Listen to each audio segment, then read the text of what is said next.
Here we go, guys. So we have the filmmaker and the subject himself, Damon Gameau, here to talk about it. Hi. Hi, mate. Thanks for having me. Yeah, of course. Hey, Hi, everyone. so let's get straight into it, man. Yeah. You know, I understand that you were off sugar before you even started this movie. So what was the first reason that you quit sugar? The first reason was to impress a woman. I guess I was a male in my late 20s and I drank probably 2 vanilla Cokes a day, smoked a pack of cigarettes and ate pizza. And then I met this woman and I went, you know what, that's not going to cut it anymore. And in a bid to impress her and woo her in the first few weeks, as men often do, I pretended to enjoy a kale and cucumber smoothies and organic avocado on chia seed bread and all these weird things I'd never heard of. But I slowly and surely kind of lowered my sugar intake and then just felt much better for it. People would comment on my skin and my eyes. I lost some weight. And probably the main thing I noticed was how it affected my moods. I felt a lot calmer and more stable throughout the day. Right. And I guess I just lived like that for about 3 years and really didn't think much of it. It just became what I did.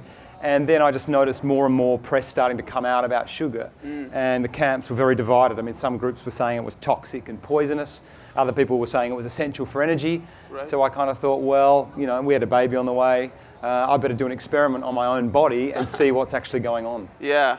And so, I mean, if you did this to impress her, what were her thoughts on the fact that you were going to eat sugar to make your movie? Was she excited about that, or was she dreading that? She's a very, very special person. Probably changed my life in a lot of ways. And she was just very supportive that she knew there was a bigger picture to it. I guess I wanted to find out what was going on and turn it into a fun and accessible film that we could appeal to kids and teenagers and families. And if there was something in this, then she sensed that it might play a role and might help other people's lives. So she was very supportive the whole time. So I'm very grateful for that. Yeah, and what was, I mean, we've all had sugar through different, means. And, when you were cutting out sugar, what was the thing that you might have missed the most? Was there any one product or item that you missed? I mean, I know you're from Australia. I don't know if everybody knows that. Do you guys here. have sticky date pudding here? It's like this kind of amazing kind of caramel sauce on this cake, and it's heated up like butterscotch. Sounds nice. Sounds like still we should miss have it. it. I still think about sticky date pudding every now and again. But yeah, I mean, look, I was an absolute bona fide sweet tooth. You know, like I would just demolish candy bars and soft drinks, and so it's a big, for me to now say I don't really have refined sugar is a really big statement, but It is amazing the difference I feel, and also your palate does adjust. That's what most people don't understand is that most of us have had sugar every day of our lives since we were children. We've never gone 3 or 4 days without it to actually know what it feels like to not have it in your life. Yeah. So, the fact that I was having 2 Cokes a day and now I find a banana almost too sweet, which sounds unbelievably hippie and weird, but it's true. Like it does, that's all I need now in a smoothie. That's enough for me. I don't need any other extra sugar on top. Yeah. And, we've just become the most successful documentary of all time in Australia. And we have, 5,500 people on the Facebook every week, and constantly the amount of people that are saying, I can't believe this, or that my kids have changed. It does happen, It's just that we're so conditioned, we're so saturated with sugar that it's hard for people to imagine a life without it. Yeah, so did you grow up with a lot of sugar in your diet? I mean, was there, in Australia, is there a lot of soda consumption? Well, we're the 3rd biggest exporter of sugar in the world. So it's very, we love our sweet treats. It's all the foods that you get here are very popular back home. I'm not sure if you have a drink called Ribena here, which is like a black currant juice, very, very Sounds popular. delicious as well. I'm not sure. Oh, no. I don't think it's delicious. Yeah, there's about 9 teaspoons in one kind of small carton. Oh my God. But it's given to babies as kind of like, because it's packed with vitamin C, which is written all across the cover. So my poor mum, when I was a young baby, just poured that down my throat like a, cool it into a radiator. And I had 4 teeth taken out when I was a 3-year-old. So my sugar journey started at a very young age. Yeah. Well, I know we have a couple clips, so let's show the first one to sort of set up the challenge that you were setting for yourself. Oh yeah, so should I just introduce the clip a bit? Well, basically, this is just to outline what the rules of the experiment were, and it's kind of different. I think the big catch with the film is that we all understand if we have too much soft drink and donuts, we're going to get sick. But the experiment that I did, I had none of that food, so no junk food. All the sugar I ate had to be found in perceived healthy foods that a lot of parents would give their kids thinking they're doing the right thing. That's real. Those dumbbells are real. That gym is very impressive. Oh, in your face fitness first. Have you escalated the workouts since then, or are you? No, I'm sadly a terrible. Yeah, I don't do much exercise actually. Yeah. And it's amazing. I mean, that's what we kind of discover in the film, that there's this real emphasis on the fact that you can eat whatever you like as long as you burn it off and run. Right. But so much of the science now is not supporting that. It's saying that nutrition is far more pivotal in terms of the way you, especially with weight. In fact, it plays a 70 to 80% role in terms of your nutrition. Absolutely. Because these calories do behave very differently in the body, as we find out in the film. They're not all equal, unfortunately. Yeah, and so what I found was fascinating myself was you were taking typically, healthy foods, quote unquote, and using those to get your sugar. So what was the item that you were most surprised that had crazy amounts of sugar in it? Yeah, well actually the idea started when I was trying to think of a narrative for how we tell the story, and I was walking down a supermarket and I picked up a can of tomato soup and I saw that it had 8 teaspoons in one serve in a can of sugar, and I thought, I mean, how many people would know that there's that sugar in this perceived sort of savoury, healthy food? Right. And then I spent the next probably hour and a half in the supermarket like a really weird guy, kind of going around and reading all these labels. And I found that like sweet chili sauce, barbecue sauce, and hoisin sauce all have more sugar in them than chocolate sauce per serve. Wow.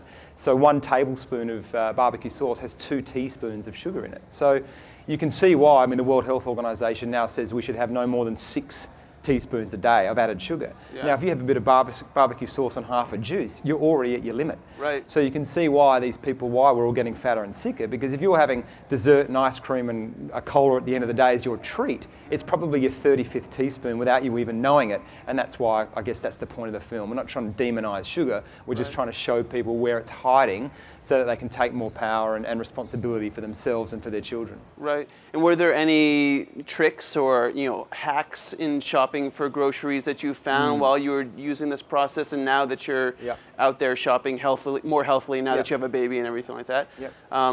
What are some tips people can it's a great question. Utilize? Probably the best thing to know is at the moment you see on the back of a label it just says grams, so it might say 20 grams in a bottle.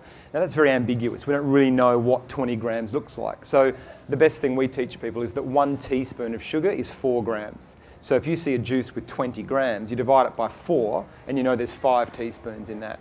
And once you start doing that, you kind of get blown away that you see these iced teas and vitamin drinks, Gatorade, they're all 8 or 9 teaspoons of sugar, and you'd never have that. But once you can read the label and you understand what it means, I guess it's empowering. You don't need to rely on the government or FDA guidelines. You get to actually empower yourself and decide what you're going to put in your body and in the body of your children. Yeah, and in talking about the filmmaking process here, over how long did you shoot this, and how long from getting the idea for this movie into going into production, how long did that take? So it's been, up until now, it's been 3.5 years, and I shot the experiment when our baby was just born, so it was 18 months ago.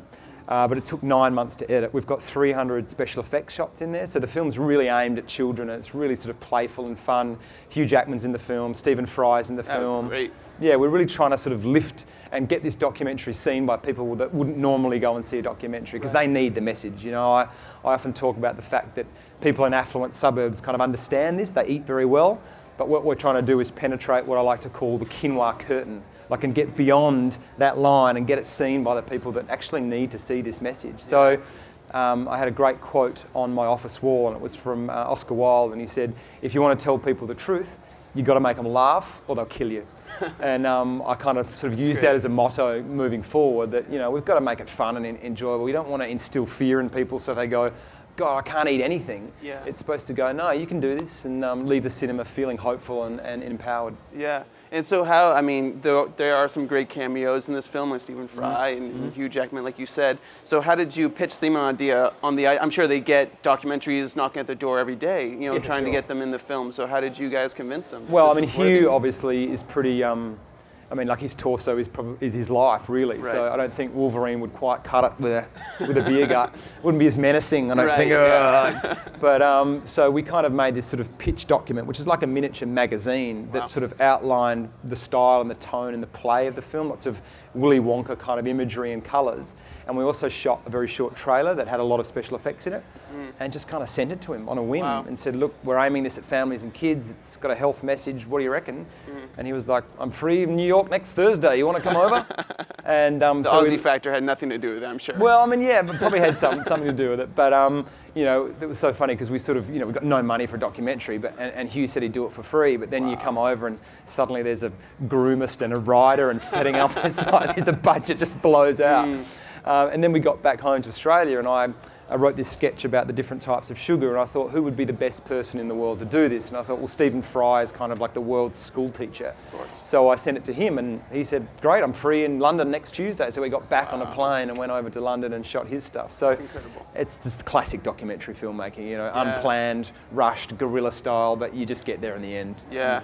And you know, you talked about, you know, starting the experiment. What are your thoughts? How are you feeling the first day that you're getting into this challenge? Were you worried? Were you worried about your health? Were you worried about your life? Was your wife worried? Well, I guess the thing was, because I wasn't having any junk food, like no chocolates or ice cream or candy or anything, I didn't know if we'd get any strong results. And so that's why I made the experiment 60 days. It kind of shows my naivety. We could have done it in 30 days because by then I already had fatty liver disease. I'd put on 9 pounds and my body was falling apart after 30, but we had another 30 to go. So I guess the scientists that were monitoring me, the pathologists and whatnot, they were just very careful to take regular blood tests that I never crossed into something that was too dangerous. By the end, I was very close to my liver hardening, which is called cirrhosis. But we just made sure that we stopped before it got too stupid. But you know, a part of me, in some kind of weird, twisted way, was kind of glad the results were that extreme because it got to show people what these foods can do. And I guess it sort of made the film much more powerful than if I just kind of put on a couple of pounds and had, you know, nothing happened. So yeah, it's kind of a good twisted thing in the end. Yeah, and I think we have another clip that's the first day, your breakfast. When you're yeah. So this is a great. I mean, this was the first meal I had, and it was a genuine shock for me. And it shows people just how easy it is to get your teaspoon count up throughout the day. And it's important to remember that we're supposed to have 6 teaspoons of added sugar a day. And you see what I get to, you know, after breakfast in the morning. Wow. It's actually shocking. I mean, I feel like that's a breakfast akin to something that a lot of people are doing day to day. A little cereal, a little yogurt. Low-fat yogurt, it's the low-fat diet. That's what it is, you know. And again, you look at all those products I was having there. They've got a flower, a bee, some grapes, a sunset on them. They all appear very healthy, you know, and people just take that on face value. And there was a study done in Australia only recently that said that 55% of people get their nutrition advice from the packet, compared to 25% from a health advocate. So that's why we need the government to help out and be more accountable so that we can't kind of put these slogans on these foods because people need to know what's in them. I mean, they're full of sugar. Some of those have got more sugar. I mean, we did a comparison today where a low-fat Yoplait yogurt strawberry has more sugar in it than 4 Oreo biscuits. You know, like, people need to know that stuff. Absolutely. You know, because you can see how easily your sugar count can build up. Yeah, and so with the lunches, with the dinners, I mean, what were the other items that were shocking you as far as the added sugar? I mean, well, probably it's like condiments are a big one, like the sauces, the mayonnaises, the salad dressings, the pasta sauces even. I mean, they're just full of sugar. But also even American bread, I've noticed. Bread's got a lot of added sugar in it here as well. But the big one really, and most of the science says, if you can avoid the drinks, that's the first step. So the juices, the pom juice, the fruit juice, the sports drinks, the vitamin waters, all those kind of drinks are just, you know, our liver isn't designed to deal with that amount of sugar just flooding the system. And that's what happened to me. It turns to fat very quickly. So that's pretty much the first step for people. If you can just drink water as much as you can, you're going to do yourself a massive favor. Right. I mean, I wish we could show people the whole doc right now because there's so much to learn. But you guys should absolutely check it out on Friday. As the process was going along, what were you feeling?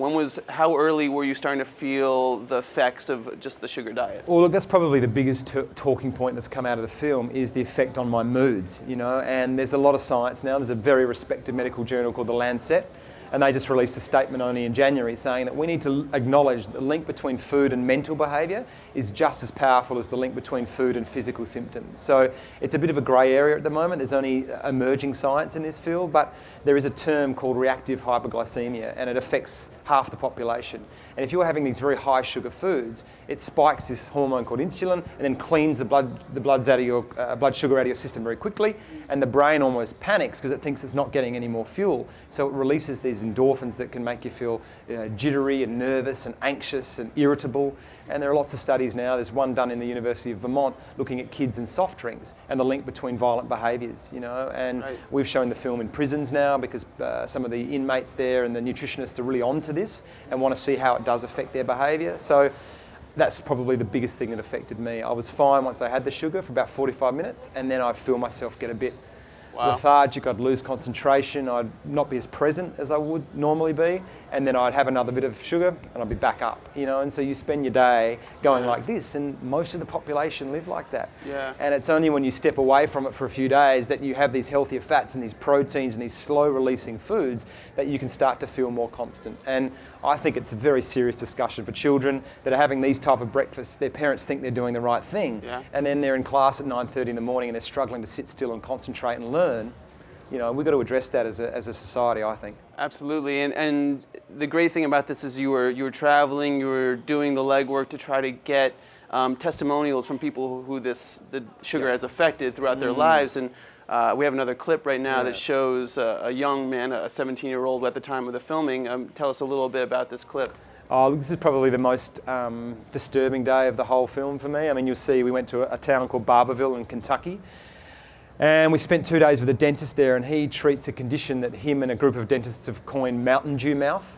And it's because all the kids there are having 10 to 12 Mountain Dews a day, and all their teeth are completely rotted and gone black. And it's not just kids at 16, he treats kids as 4 and 5-year-olds. Their mothers put the Mountain Dew in the baby bottle.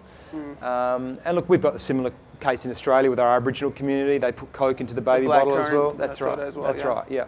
So look, it's just a complete lack of education. And this young boy, he's only 17, and we had to sit with him when he had 26 teeth removed. And to kind of see that going on is not right. Absolutely. Yeah, we'll see the clip. I mean, it's shocking, and you were talking a little bit about the educational element right now, and sort of getting people started younger on their path to healthy eating. What were the things that you learned that we could change quickly now, as far as legislation or as far as advice for young kids and their diets? Well, look, I mean, it's a twofold problem. I think firstly we do need the education. That's first and foremost, and we've been very lucky in Australia to have a lot of corporate support to develop an outreach campaign. So we've actually devised a study guide from grade 5 to 11 for teachers. They do a whole term teaching the film and the book, and there's a free app and classroom posters, and we've had 1,000 schools sign up for that already. We just had a group in the UK when we opened the film that want to adapt for their school system as well. We're hoping, I'm meeting some people this week to hopefully do it in the American school system as well. That's obviously one aspect, but we need government intervention very, very quickly. Unfortunately, as you know, it's a big politically intertwined money-making machine, the food industry, and they're kind of heavily intertwined with government as well. So it's going to take a while for these things to come through.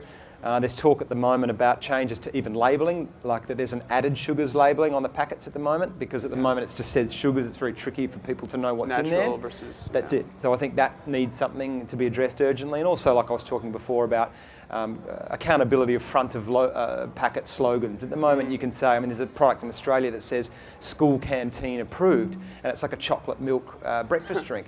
Now there's no such official body that actually come up with that. That company's just made up that slogan and put it on there. I think so parents buy it thinking it's some official government body, and they can give it to their children. So we kind of need people held accountable for that kind of stuff.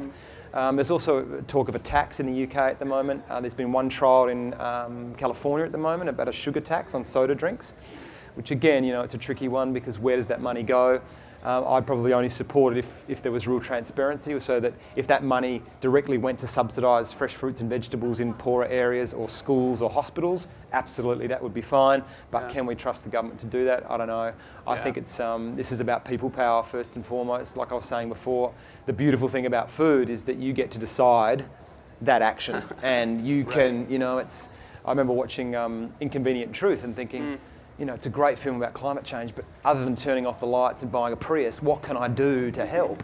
Yeah. Whereas the beautiful thing about food is you get to decide. If you take your power back, you read labels, you don't need to worry about the FDA, you don't need to worry about the government, you get to decide what you want to eat. And I guess that's what we're trying to encourage people to do, is just stand up, wake up and see what foods you're eating. Yeah.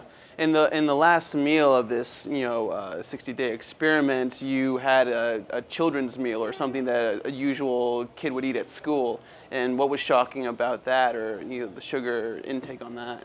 Well, I mean, it was just how easy it was to get to 40 teaspoons of sugar in a small child's lunchbox. You know, a couple of those kind of jelly squeezy things and some fruit roll flat things that are sort of marketed as kind of all natural fruit snacks, but are just full of sugar. Yeah. You know, and that's probably one of the scenes that most parents are completely stunned with, is that they're easy. It's accessible foods. You just whack it in the lunchbox and it's very simple. Yeah. But I guess it's getting parents to really take responsibility there and how they're affecting the behaviour of the child, but also how they're setting up the palate for future, but also how they're affecting their own metabolic pathways in that child that might be actually setting up for future damage down the track. So, it's just about awareness, that's all. That's the first step. We've got to wake up to this because people have no idea how pervasive sugar is, and that's at least the first step. Right. And so let's talk about your own feelings at the end of that 60 days. I mean, how were you feeling? What was the medical diagnosis on how your body had reacted to eating 40 tablespoons of sugar? So a day? overall, my end results were that I developed full-blown fatty liver disease, so cirrhosis almost, where it had hardened. I had pre-type 2 diabetes. I had heart disease risks. I put on 4 inches of visceral fat, which is just around your belly and it gathers in the organs, and I'd put on 19 pounds. And I guess the big shock was that my calorie intake didn't change from my pre-experiment diet. So it wasn't like I went out and suddenly ate all these extra calories. I had quite a high, healthy fat diet before. I ate very little sugar and refined carbohydrates like breads and things, but I ate sort of nuts and avocados and cheese and fruits and vegetables. And those fats are obviously quite high in calories, and we've been told not to eat them for so many years because they're low fat, and they're bad for you. Yeah. And they're the things that make us feel full and satiate us and last us throughout the day. So that was probably the biggest shock, that the calories from sugar absolutely behave differently to other calories. And we know now this fructose turns to fat in our liver. That's why I got the fatty liver disease. Broccoli doesn't do that, And so we need to understand that you can't just eat whatever you like and just go to the gym and hope you're going to be okay. It's not as simple as that. The body is a very complicated system, and they might be the same calories on a plate, but once they go in and they activate different hormones and your metabolism changes and you're doing certain exercise or your gut bacteria, there's so many factors at play that we need to stop simplifying that message and actually get back to just eating real foods, and our body's going to do its thing. Yeah. And there are a lot of filmmakers out there and who listen to this, and what's your advice for young documentary filmmakers and being a subject in your own film, and were there any production tips that you learned during the process? Oh, look, it was an amazing process for me. I'd never made a film before, so it was a kind of learning on the job, and I guess the biggest thing I learned was that what had stopped me making a film for so many years, I'm in my 30s now, was that I thought I had to know it all. I thought I had to know every lens, the sound guy, the special effects. I thought I had to cover every base. And it's just not true.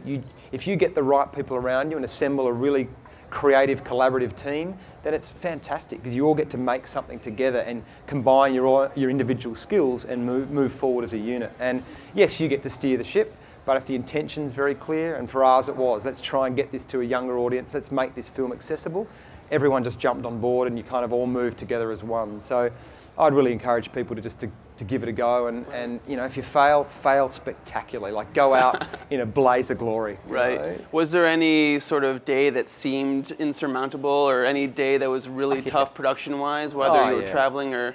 Well, people will see there's a film clip at the end, and it's just kind of this massive film clip where I'm in toast and jam, and we had 6 girls in giant chocolate mousse glasses, and I kind of all try to make this kind of Willy Wonka sugary thing, and I had a moment there of like, this is just ridiculous. But also I remember the day before we finished the edit, I had a massive freak out, really almost a panic attack, because I just thought, what am I doing? What am I putting this message out about sugar? I am in for a world of social media pain. Right. I'm going to cop so much grief from the food industry. Yeah. But I don't know, sometimes when you do a documentary and you learn the truth and you hear the truth from so many people, that kind of overrides all those doubts and fears, and you just kind of put it out there and just see what happens. Yeah, what has been the response that you've gotten so far showing this film out there, whether it's from people, or you were talking about legislation, but also, the food industry, have there been any sort of push or pull there? I mean, look, it's been a remarkable journey for us. Like I said before, we've become the highest grossing documentary of all time in Australia. That's in the cinema,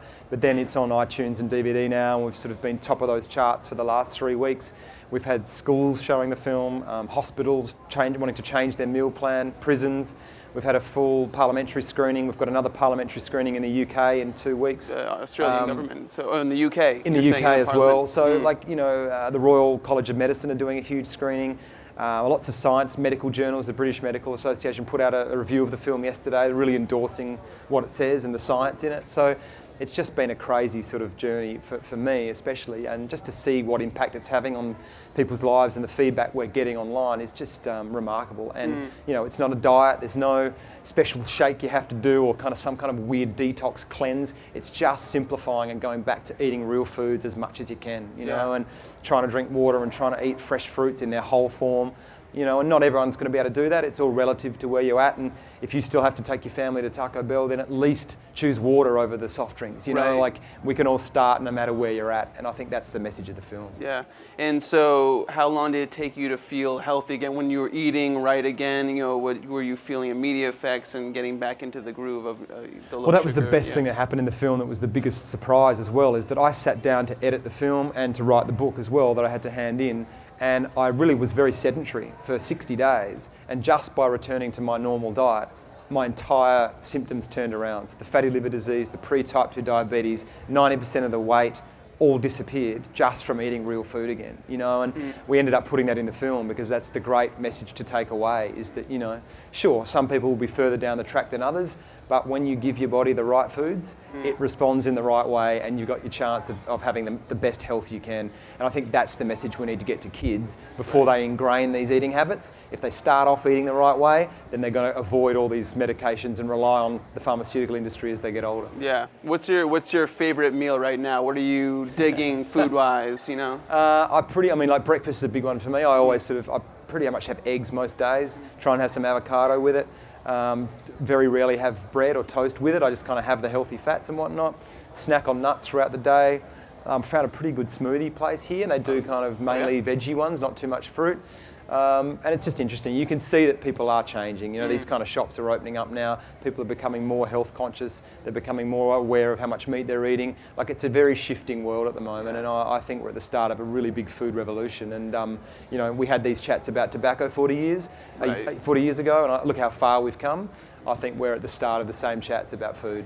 That's great. And so, as a filmmaker, now that you've got your first one in the tank, what's next? Is there anything else out there that you're interested in tackling? I certainly have a couple of ideas, but I promised my wife that I would just do nothing for a couple of months, and I've realised how I work now. I didn't know that before, but I do have some perfectionist issues, and I kind of just put the head down and kind of can easily work 12 or 13 hours a day. And we've got a little baby now, so I don't want to be that dad. I'm going to make sure that I get the balance right. Right. But I'll probably see this one through for the end of the year. There's lots of school things that we have to do for the rest of this year, and then I'll think about starting the next one in January of next year. Mm.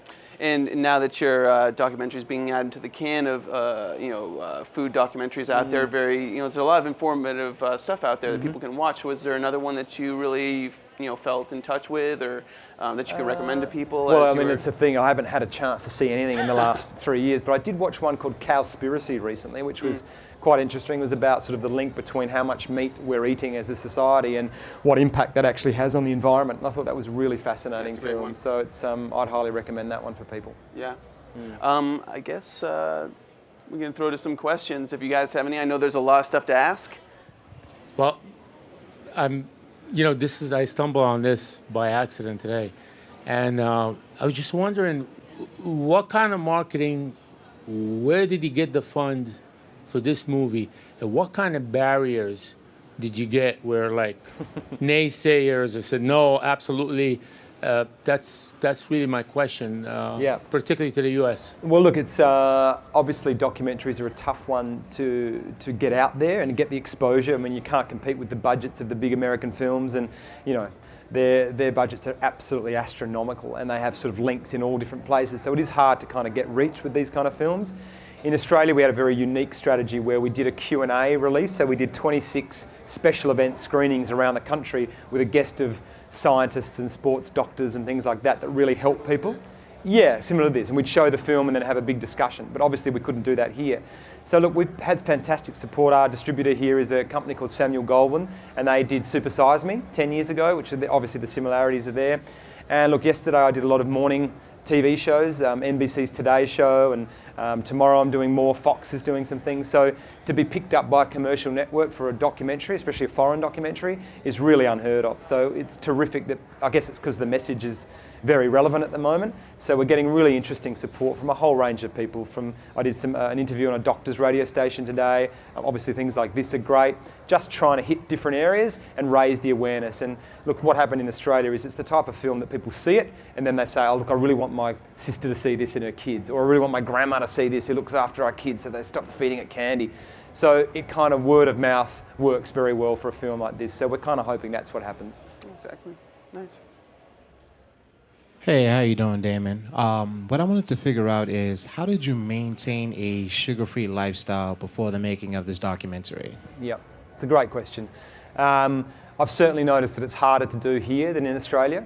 I think because of the space we have in Australia and the fresh produce, we have a lot more sort of farmers market type situation, so it is easier just to go to the corner store and grab some real fresh fruits and vegetables. Certainly that's tougher here. So again, I mean, it's hard when I'm traveling even now. I have to really think in advance and sort of take some almonds with me or take some kind of fruit or a bit of cheese, because sometimes it's very hard, as you know, out there. It's all sugar, it's all bread, it's just this everywhere you turn. So it does take a while to switch those habits, and but once you do, it becomes quite easy. You get into a new routine, and it's just about changing that routine. And look, our website, we've got lots of free recipes on there. We've got a free ebook which gives people tips and advice on how to start and even just think about eating a low sugar diet. And I've done a book as well that has a lot more recipes and goes into a lot more details for families to show their kids and explain how to do it, so that you can all move together as a family and do it, instead of mum just trying to do it on her own and getting grief from the kids. It needs to be done together, and then you start to notice the differences. How do you account for Larry, who had 8 cans of soda, which is equivalent to what, 80 teaspoons of sugar? Yeah. And yet he maintained a good physique. Yeah. Other than his teeth were a mess, but he looked trim. Well, two things there. I've actually spoken to scientists about this at length, and they say that quite often teenagers they have a different sort of metabolic rate, and so the problem is that once he gets to maybe 20 or something, things might really start to fall apart.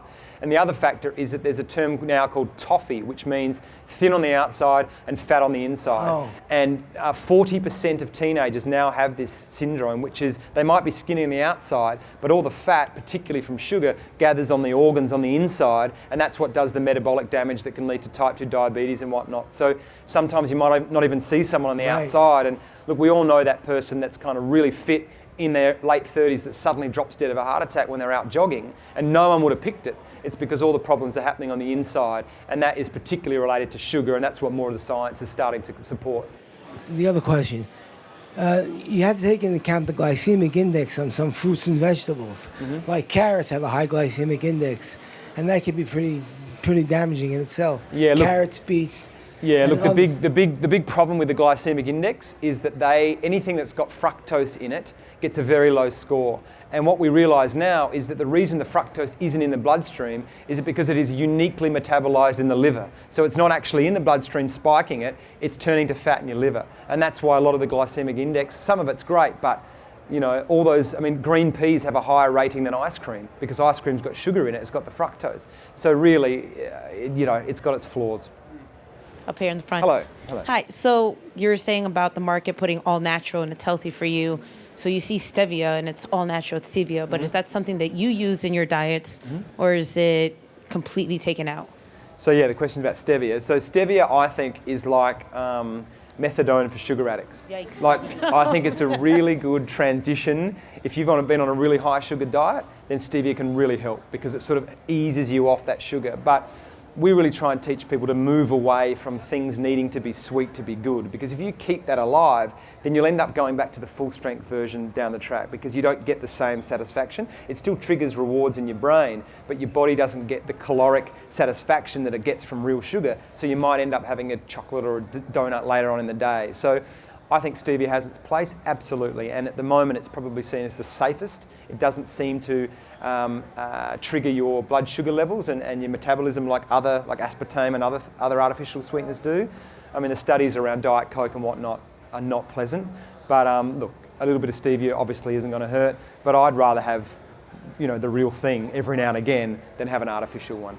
So one more question, sorry. So I don't know if you bake at home or anything, but they're like, oh, you can use coconut milk instead of anything else. But do you clearly steer away from that, from any type of? No, I love coconut milk. I mean, I think what a lot of the science is supporting now is that these kind of healthy fats, like coconut milk especially, and even butter, these saturated fats that are kind of coming back in vogue again, if you're eating those without these high amounts of sugar, then they're fine to eat. It's only when you're eating these other foods with them that you start getting the complications, especially around heart disease. So we kind of encourage people, especially as like a transition even for some kids who might be having a lot of sugar, things like smoothies with a bit of coconut milk and a banana and some avocado. So good, you still get the sweetness, but it's very healthy and it's going to last longer in terms of an energy release than a very quick spike from a soft drink. Yeah. Cool. Hello. I'd like to know what kind of sauce do you put on your chicken and on your meats, and how do you go about using salad dressings on your salads? Well, look, you can, I mean, it just takes a bit of effort and you might have to spend 10 minutes in the aisle standing there like I did, like a weirdo, but you can find there are healthier versions. And I think the important message here is to not get too extreme about it. I mean, we get people writing on our page saying, I just saw a salad dressing that's got 0.3 of a gram of sugar, can I have that? And it's like, it's okay to have that stuff. Remember, we are allowed, 6 teaspoons a day is allowed. So we kind of say that if something's got 5 grams of sugar per 100 in it, it's going to be okay. Any more than that, you should start to think about it. But a lot of those salad dressings can only have 0.3 or 0.5, so that's fine. What about things like coconut palm sugar or deriving sugar from actual natural fruit? If you eat an abundance of fruit and that adds up to well over the 6 teaspoons a day that's recommended, how is that absorbed by the body? The guidelines from World Health Organization don't include fruit, vegetables and milk with sugar. It's only added sugars. And the theory there is that once the sugar's encased in the fruit, the fibre is very protective, so it slows down the metabolism in your body. But if you remove the sugar and add it as a free sugar, which is what they call it, that's when the body can't sort of break it down in the same way. So look, we encourage fruit, absolutely. Fruit is nature's dessert. It's a fantastic thing, especially in its whole form. But you need to understand that the minute if I have a glass of juice, you can get 4 apples into that glass. Now, if I tried to eat 4 apples, I couldn't get through them because the fibre would tell me that I'm full, probably after 2. But I can take all the sugar of those apples and put it straight into a glass with no fibre and bang, it just floods the liver very quickly. And that's where we're getting into problems, because we're just not slowing down that absorption like we should be. So in terms of coconut sugar, yes, there's more kind of nutrients in it than just refined sugar. The same with kind of, even honey has more nutrients in it. But again, the molecular structure is pretty much all the same. Whether it's table sugar or high fructose corn syrup, they're pretty much virtually identical in terms of their level of fructose. It's about 50%. And then you get things like agave are 90% fructose. And honey is about 40% fructose. And fructose is the one that we're kind of trying to be a bit more concerned about. Hi. So I know that the best way to know what you're consuming is to have a home-cooked meal at home. Yeah.